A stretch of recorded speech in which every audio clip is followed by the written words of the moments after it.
Friends இன்றைக்கி டே 4 என்ன lunch back பண்ண பார்த்தீங்கன்னா சாதம் காராமணி கத்திரிக்காய் போட்ட கிரேவி தான் வந்து பண்ணியிருந்தேன். ஸ்நாக்ஸுக்கு வந்து பார்த்திங்கன்னா கிரேப்ஸும் ஆப்பிளும் கேட்டிருந்தனால அவங்களோட சாய்ஸ்க்கு ஸ்நாக்ஸ் வந்து பேக் பண்ணியாச்சு. ஸோ இன்றைக்கி என்னோடய ஸ்டைலில் வந்து பார்த்திங்கன்னா 1 பாட் கத்திரிக்காய் காராமணி குழம்பு தான். இதுக்கு வந்து பார்த்திங்கன்னா கத்திரிக்காய் வந்து 4 கட் பண்ணி ஆட் பண்ணிடுறேன்.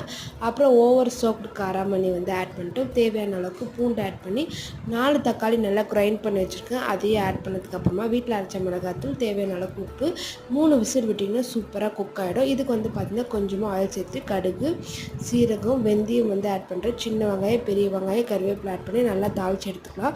வீட்டில் அரைச்ச மிளகாத்தூள் இல்லைன்னா 1 டேபிள் ஸ்பூன் தனி மிளகாத்தூள், டேபிள் ஸ்பூன் தனியாத்தூள், 1/4 டேபிள் ஸ்பூன் போல் மஞ்சள் ஆட் பண்ணுங்கள். எப்போவுமே புளிக்குழம்புக்கு கொஞ்சம் வந்து தனியாத்தூள் எக்ஸ்ட்ரா வந்து ஆட் பண்ணிங்கன்னா சூப்பராக இருக்கும். லாஸ்ட்டாக நெல்லிக்காய் சைஸில் புளி தண்ணி ஆட் பண்ணிட்டு கொத்தமல்லி ஆட் பண்ணிங்கன்னா சூப்பரான காராமணி கிரேவி வந்து ரெடி ஆகிடும். ஐ ஹோப் இந்த வீடியோ வந்து என்ஜாய் பண்ணுவீங்க. So see you in the next video. Tata bye.